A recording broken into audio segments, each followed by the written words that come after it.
Hello, welcome to the Aero podcast, the official podcast of Aero Supplements. I'm your host, Carlos. Each week, we're going to sit down with entrepreneurs, athletes, healthcare providers, just performance minded folks in general. We're going to talk about leveling up physically, mentally, and in business. If you want to find us online, we're on all the major social platforms at Aero Supplements. To check out products, just go to aerosupplements.com. And we have retail partners as well. So if you want to shop in person, send us a DM or contact us on the website, and find us at the Aim Higher with Aero on Spotify, YouTube, and iTunes, the iPod. So hit subscribe, don't miss an episode. Let's get into it. So today is someone I'm excited to talk to you because we have a big founding team of, I believe, 7. Crazy, yeah. But we only have one boss woman, that is Madison.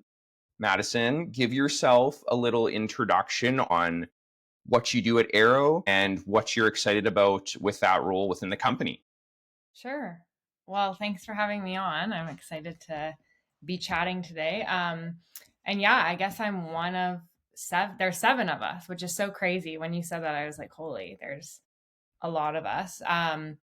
But yeah, there's 7 co-founders. I'm one of the 7 co-founders, the only female. Let's go. Yeah, which is fun. And yeah, I guess I've always been an entrepreneur since finishing at UBC. So I've built a couple of businesses, but Aero I'm super excited about because quite honestly, my passion has always been like health and wellness and anything kind of related to health and wellness. I was an athlete, growing up, and then also at university, I played soccer. So for me, it's like it was only, it was meant to happen, and only an amount of time before I kind of got involved in something health and wellness related. So yeah, I'm really excited to be part of Aero. And I'm not sure that we fully figured out all of our roles yet, because right now I feel like it's very collaborative, but definitely my background is in operations and kind of like scaling the operational side of businesses. So I think that's where I'll play, but I think to be determined as we grow. Perfect. My Okay.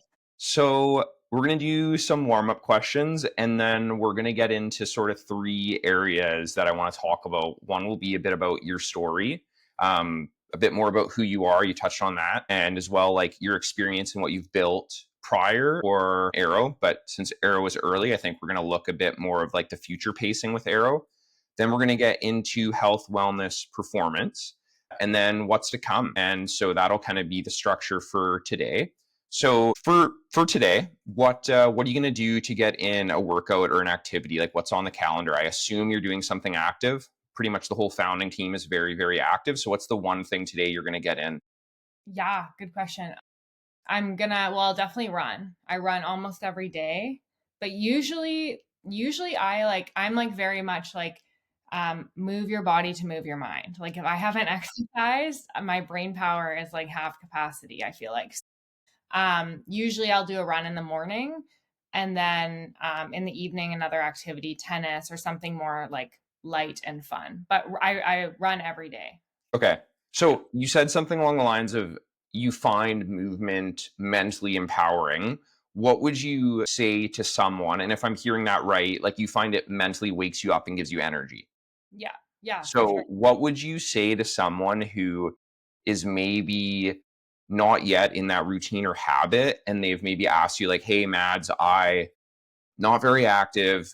Every once in a while I do something active and I find it's just like this wake up for my brain that's like no other. What would you say to them to try and help them or encourage them to do that more, or build that habit? Like what would be the couple sentences you think you would say? Yeah, good question. I think that because I grew up as an athlete, I always had very structured, and I think this is the same for you, Carlos, with hockey and everything. I grew up in a very structured environment where exercise was built into my routine. It's almost something I didn't have to think about. And so I think I've kind of carried that forward, post like varsity athlete into like now running businesses, I think I've still carried that structure forward very much. So I feel like what's so helpful is like to join something where like other people can hold you accountable as well. Like they're expecting you to show up. Like if you're really struggling to just get out there and move, Mm. um, I think the best way to do that is like find something that's sort of interesting to you, that's social.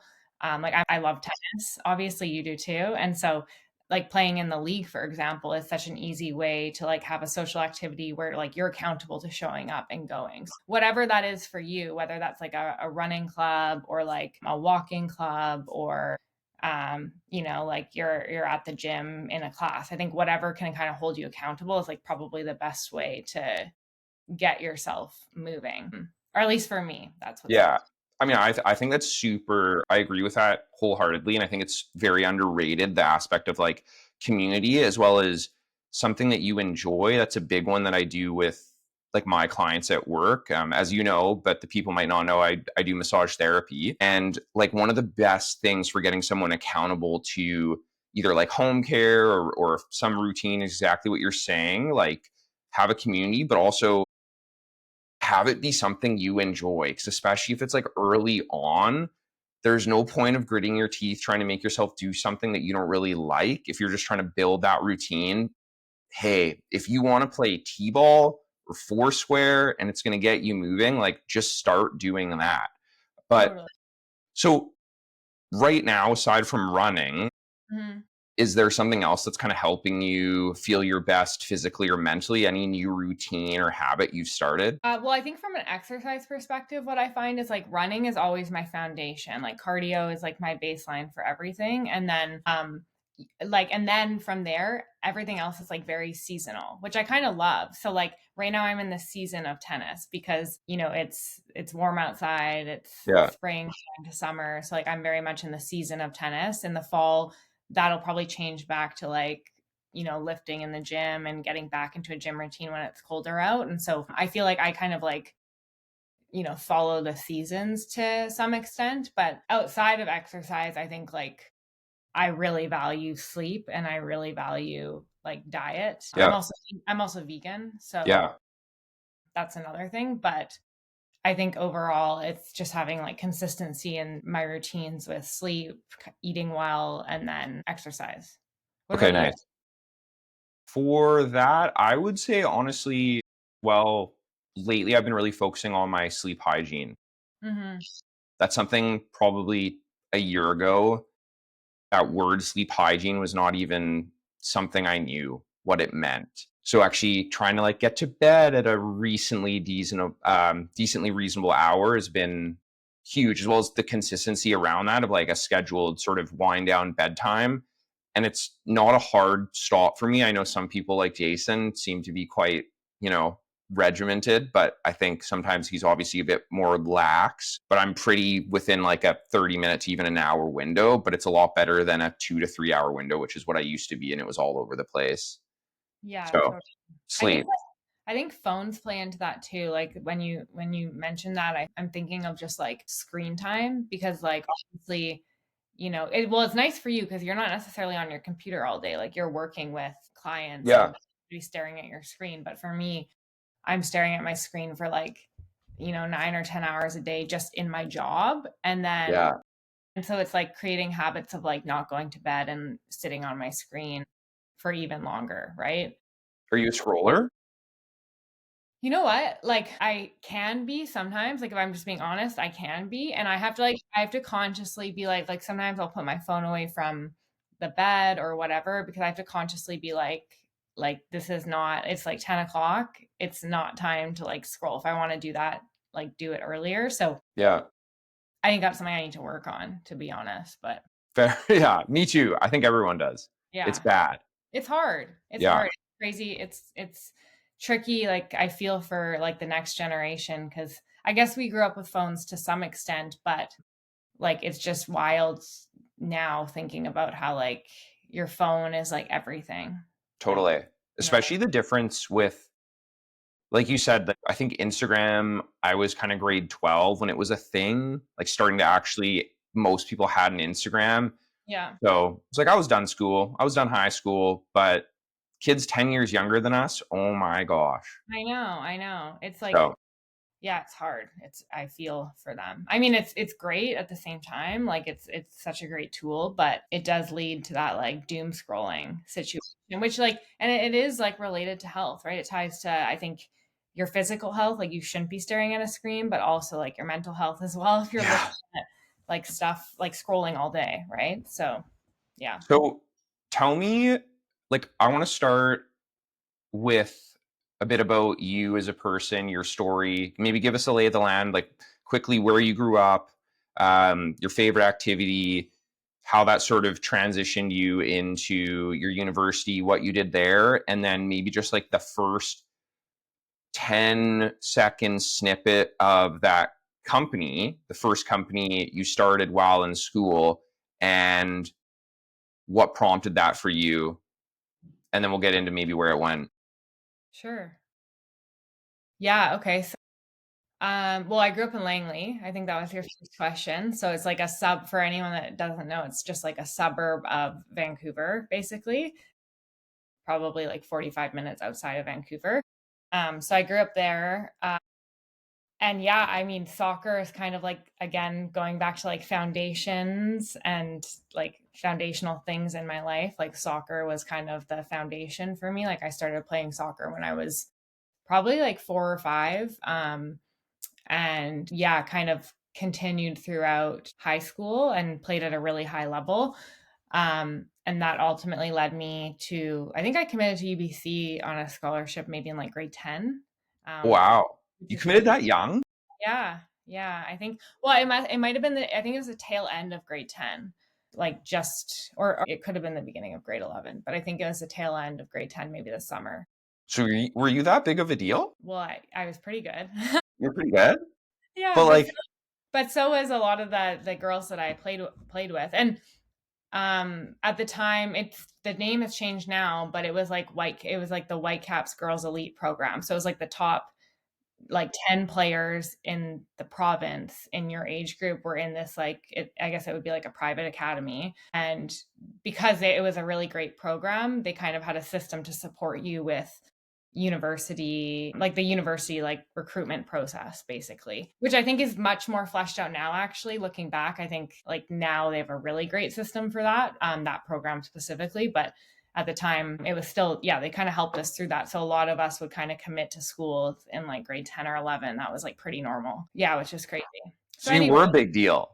Like top 10 in BC. yeah, for soccer, probably. Yeah. Yeah. Yeah. Wow. For yeah. I mean, there was probably like 20 there's kind of, I don't know how it works for hockey, but there's like the provincial team system, and then there's kind of like a national team system, and then there's the Whitecaps residency program, which is for your last 2 years of high school. So they kind of take the top players from that provincial team system and put them into this Whitecaps residency system. So yeah, so then I ended up at UBC playing soccer, and that was amazing. Like we played all 5 years. I played all 5 years. We won a national championship in 2015. Nice. It was very like, it was like a turbulent experience in terms of just like the team itself, and like kind of getting to the point where we were in a place where we could win a national championship. So I think there was like a lot of adversity along the way to kind of get there. Um, but then, yeah, I played soccer, loved it. And I also, I guess, should say I was in business school at UBC. So Okay. I went to business school, but like had no idea at the time that I would end up like building a business or being an entrepreneur. Like that was not at all on my kind of radar You of were just what there. I was just there. And I thought if I was going to do something, honestly, I thought I would go into like management consulting or something like that. Like that was very interesting to me. Okay.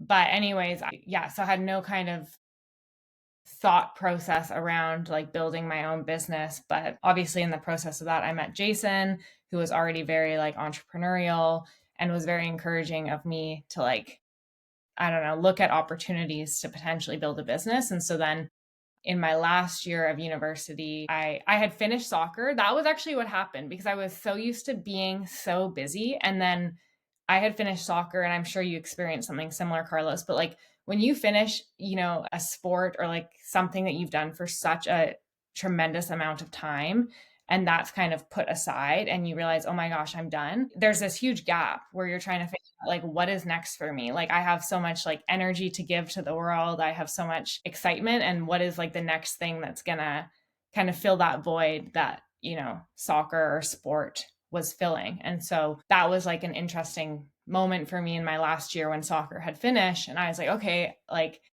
maybe I could try to build a business. And so I had this idea for what is now admission prep, which is basically helping students apply to and get into top universities because it's such a daunting process, and winning scholarships to support them financially through school. Because I had had a lot of success with that myself. So I was like, why is there no platform that exists that like facilitates all these decisions for parents and students? So I kind of got into my last semester and basically just went around to all the student athletes with this crazy idea that I had. So what was that like first pitch then to your fellow athletes?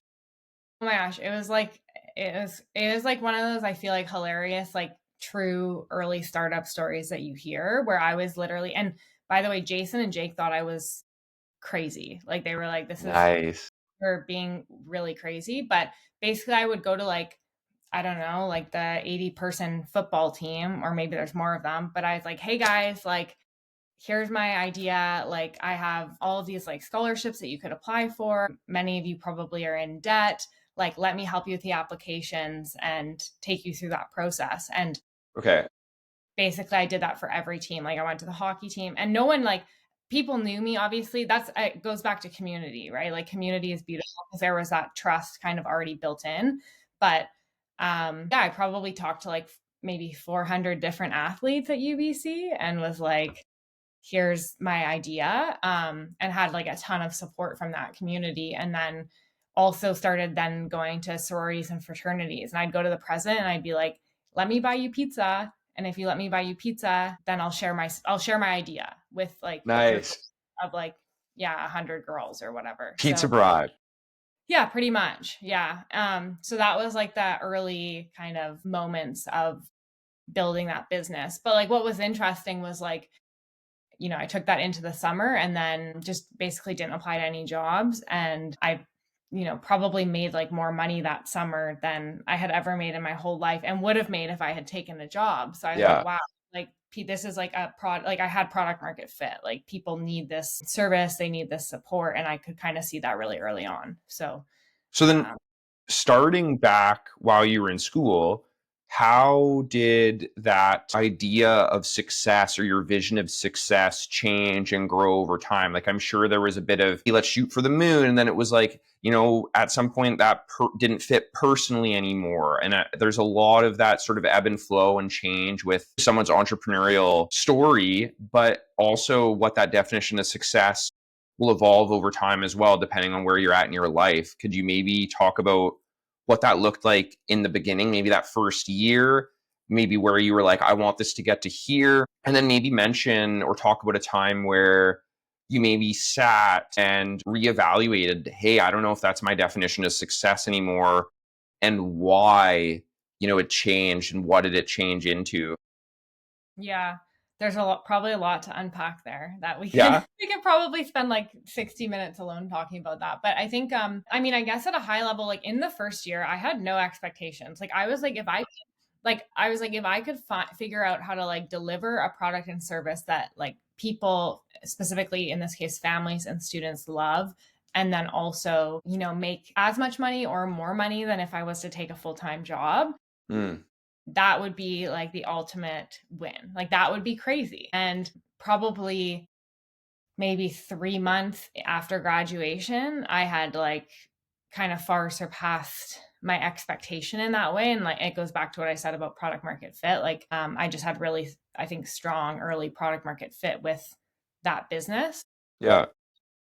But I think like what's so interesting as an entrepreneur is, and this is probably true of like athletes as well in general, but like the goalpost is always moving. And that's something I've had to fight against a little bit, because like it's like you reach one milestone and you're like, you think like you're like a year away from it. And you're like, if I did this, this would like change my life. Like if we got to this stage of the business, this would like change my life. And I would never have to worry again. I wouldn't wake up with stress or anxiety or whatever. And, you get to that milestone and then suddenly it's like, okay. And you don't like, looking back, I think there were so many moments where it's like, I could have celebrated so much more, but instead it was like, okay, hit this milestone, move to the next. And then that goalpost keeps moving and your definition of success keeps changing. And I was Yeah. also building the business in like a time where people were raising a lot of capital. So like that was being like really celebrated. And so it was kind of like grow at all costs instead of like building up a sustainable, like really profitable business. And so, that was, I think, like a challenging time to kind of figure out what was important. And I think it's only really over like even the last probably year and a half where we've kind of redefined what success looks like for that business, and can hopefully take those lessons and then apply that to Aero as well to think about Yeah. how we build this next business. The goalpost thing's tough too because it's like a double-edged sword. You don't want to get complacent, and that's a big thing with driven entrepreneurial people is complacency feels like death. It's just the absolute enemy. If you're not growing, you're dying. But and then on the other side of that, you typically don't evaluate the successes that you've had and let yourself really relish in that. That being said, like what would you say to a young entrepreneur that you were mentoring maybe in that first year? Let's say they are 6 months in, they just got product market fit, so we know how to target, like we know who we're going to target and they'll be able to scale. There's a big enough market. But what are you saying to them in 1 minute, just the goalpost thing in a nutshell and how to actually go about that? I mean, well, at that stage, honestly, what I'd say is probably like keep hustling. Yeah. If you just found product market fit, like Yeah. keep hustling towards your goals. But then it's like when you get to that first goal, like celebrate it and like take a moment, take a day. Like I always felt like I didn't have a day. Like Yeah.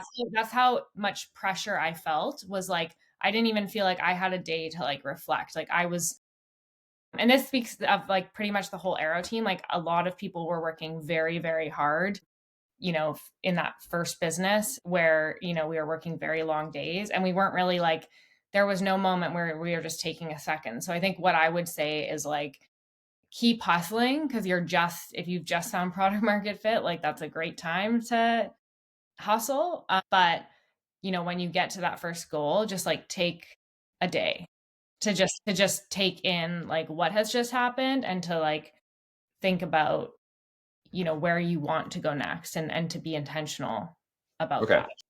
No, that makes complete sense. So I think now we should maybe move on to how you take care of yourself because we got a bit of a time cap we got to get to. But building, serving, performing at a high level, that definitely takes a toll on your health and wellness, especially if you don't make it a priority to work on that. Do you think your approach to health and wellness has evolved because of being an entrepreneur and the work you do and how that changes, or in spite of it? Yeah, good question.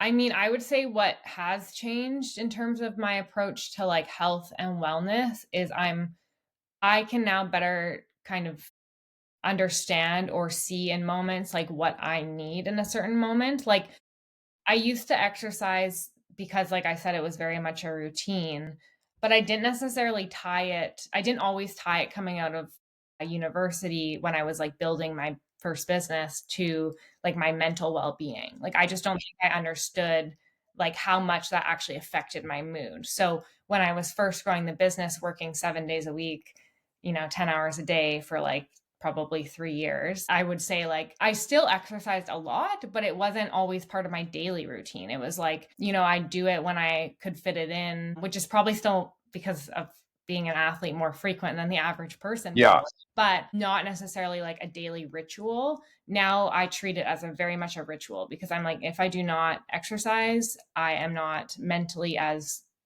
clear and cannot show up for the people the way that I need to in my job and in my life. And so now it really is more of a ritual. So I think that is probably the biggest thing that has changed. And I think I sleep better. And also, this is probably due to the maturity of the business now, but I think I held a lot of stress and anxiety about building and running that company for a long Yeah. time.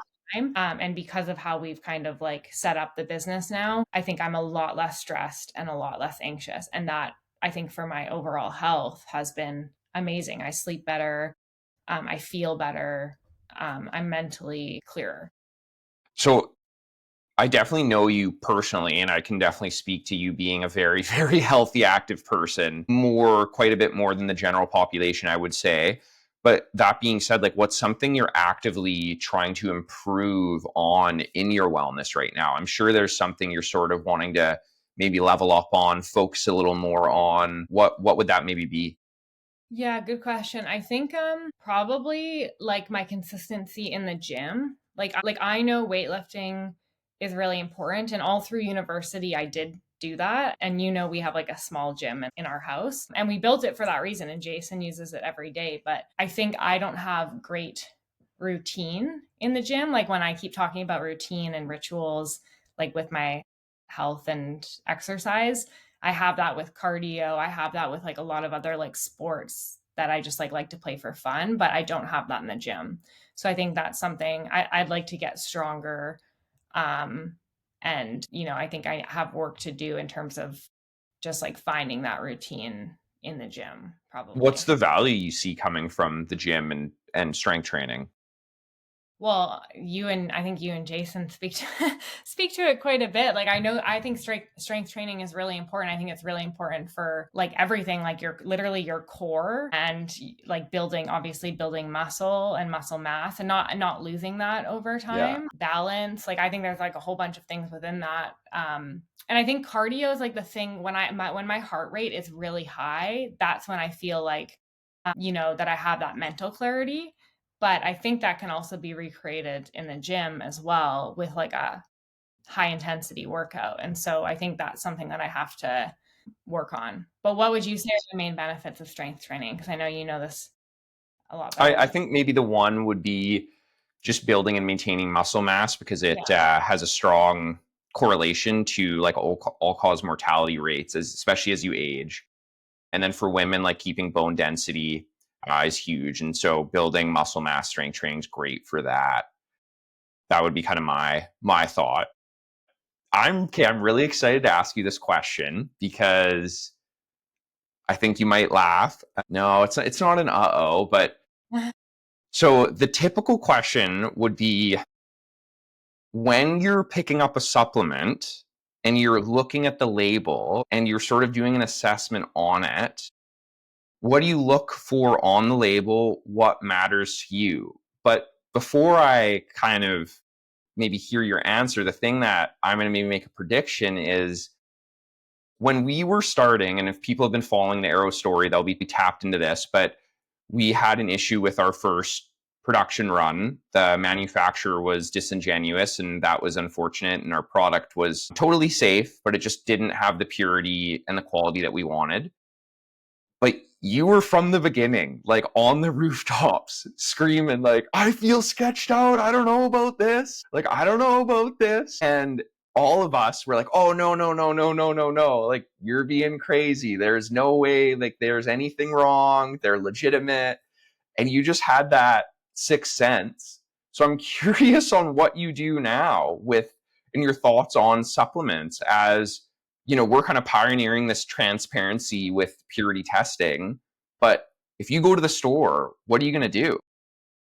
Yeah, good question. Well, obviously, it takes like trying to build a supplement company to like figure out how not transparent many supplement companies are. And most of my concern in that specifically, most of my concern was coming from our interaction with the co-manufacturer, like people not having answers. Like whenever someone doesn't have the answer right away, I'm like, you don't know the answer. So then Yeah. if you don't know the answer, then I'm concerned because that means that if you don't know and we don't know and they don't know, and there's like maybe three different parties that don't know, who does know, right? Yeah. And so therefore, what are the chances that what we think we're getting is actually what we're getting? So that was where I think most of my concern came from. I think now when I go into supplement like a supplement aisle, or I mean, I think to be honest, this has even opened my eyes to like food in general. I think what I understand is that what is on the label isn't necessarily exactly what's in there. And that's not to say it's not safe necessarily. I think probably most of what's on the market is safe. It's just that you can't necessarily trust what you think you're getting. Yeah. And yeah, and it's crazy that, that's what I'm saying, like that's true of like an entire industry. But I think people have known that about supplements in general and like have their kind of hesitancies because of that. So yeah, I think I'm, a lot more skeptical of like when I'm looking at a bottle, I'm like, is this possible? And also like, is this what they say it is? Yeah. And just kind of coming with like looking at it through that lens, and like if there's things in there that I don't understand. I mean, this is the same for food, right? Like all the artificial like sweeteners and flavors and like all of that stuff. It's like if there's ingredients where like I don't understand what the ingredient is or what it says, and there's like many ingredients, then I'm going to be reluctant to eat it or take it as a supplement. I Yeah. think my general like consensus for me personally. I love the line that it took building a supplement company to really see it and figure it out. But I Yeah. mean, not everyone's going to build a supplement company. Very few people are. So it is wild that that's what it took for us to see that just how disingenuous the industry was. So, I mean, Yeah. hey, quick plug: if you're in the market and you want to work or you want to source supplements from a company that is completely transparent, that's what we do at Aero. So you Yeah. can verify the purity testing with every bottle. Yeah. But aside from our great magnesium bisglycinate, because I'm sure you take that pretty much every day, Yeah. I want to ask your sort of three supplements. I want to do it, I'll call it forever, for a time, and F no. So three supplements, one that you take and you will take forever, one that you'll take for a time, and maybe you can relate on why it's seasonal or why you've taken it and you've stopped, and then just a complete F no, you think it's complete hocus pocus. Okay, well, I'll do it a little differently because I'll Okay. tell you two that I take every day Okay. right now, which is I take magnesium bisglycinate, obviously. Shout out to Aero again. The best stuff in the game. Yeah. And then I also take vegan omega-3 Right. um, every day. And I think that's particularly important, like for me as a vegan, to get omega-3 and a vegan version of it, because that's something that like I could be missing in my diet because I'm not eating like fish or like a lot of seafood. So I take vegan omega-3 basically every day. So those are my two, like, what was that category called? Forever. Forever. Those are I have two forevers.